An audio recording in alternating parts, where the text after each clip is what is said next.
You are entitled to a survivor annuity. What is your best claiming strategy?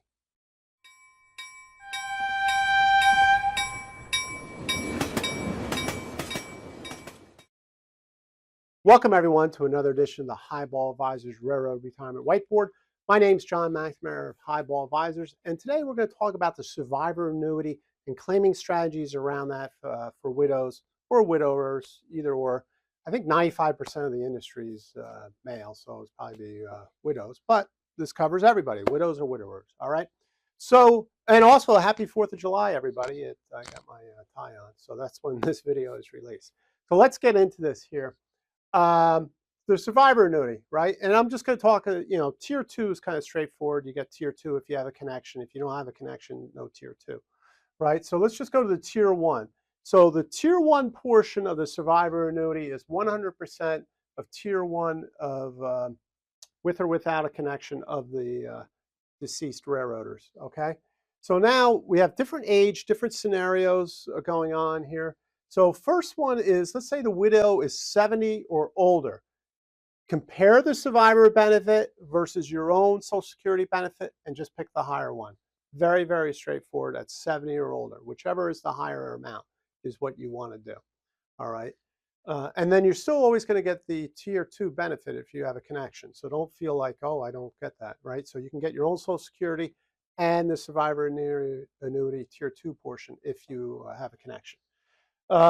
Number 2, if the widow is between full retirement age and 70, begin the survivor benefit, right, the railroad retirement piece first, and then switch to your own Social Security benefits once again if it is higher, okay? So start the railroad retirement first and then switch over to the Social Security benefits, all right, if that's the case. Now, if the widow is younger than full retirement age, start the survivor annuity, okay, and then wait to 70 to claim your own benefit. And why is that? Why always on the Social Security wait? Because from full retirement age to 70, you're getting an 8% bump in your own benefit every year. Once again, you got to pull out your own Social Security statement and see what that benefit would be to see if you're going to do the switch on that. All right, but that's something that you want to do. And then you'll also get the tier 2 benefit. And then if the widow is younger than full retirement age, all right, with lower benefits, start the survivor annuity.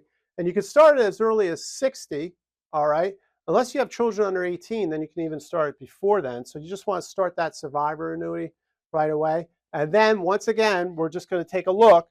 Possible to switch to your own benefit at full retirement age or later till 70, all right? So, those are pretty much have everything covered there on the age factor. So you got to always be looking at your own Social Security benefit to understand what that is, and that will really help determine what you want to do with the survivor annuity. All right, so if you're at or near retirement and want to go through some of the survivor annuity options, reach out to me, go through my boarding for railroad retirement process. We'll go through a lot of that stuff with you.